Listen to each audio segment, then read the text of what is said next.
The real meaning of the Last Judgment. We have said that whatever you make or create is real in your own eyes, but not necessarily in the sight of God. This basic distinction leads us directly into the real meaning of the Last Judgment.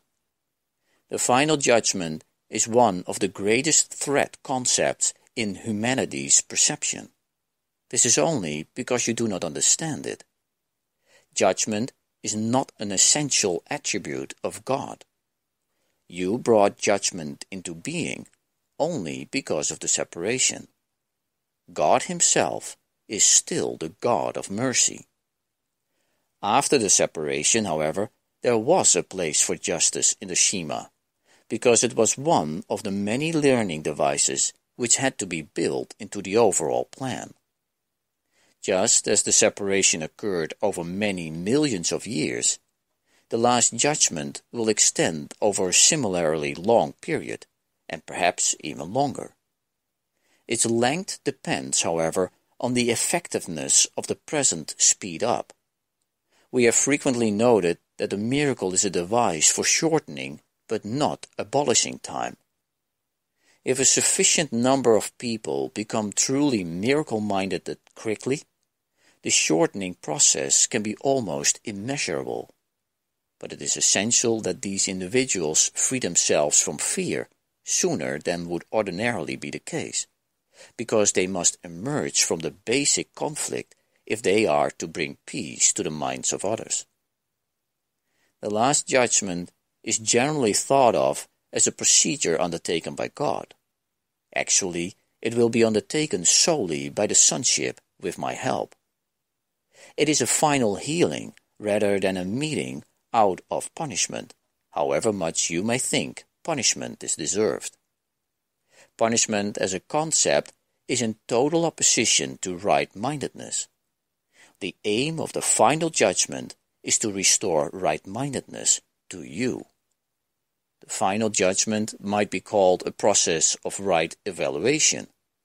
It simply means that finally all minds must come to understand what is worthy and what is not. After this, their ability to choose can be reasonably directed.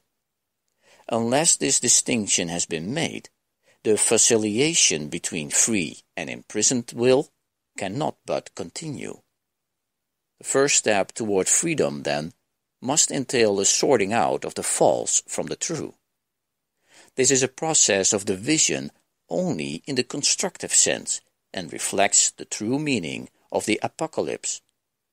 Everyone will ultimately look upon what he has made and will to preserve only what is good, just as God himself once looked upon what he had created and knew that it was good. At this point, the mind will begin to look with love on what it has made, because of its great worthiness.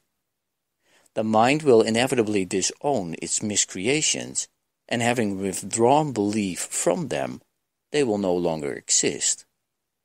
The term Last Judgment is frightening, not only because it has falsely projected onto God, but also because of the association of last with death. This is an outstanding example of upside-down perception.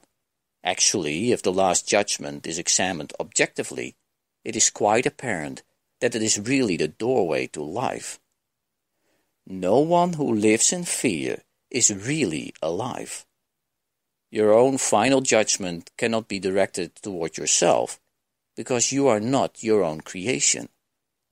You can apply it meaningfully and at any time, however, to everything you have ever made, and retain in your real memory only what is good.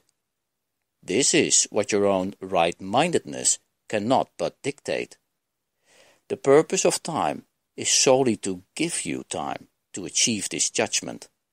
It is your own perfect judgment of what you have made. When everything that you retain is lovable, there is no reason for any fear to remain in you. This is your part in the atonement.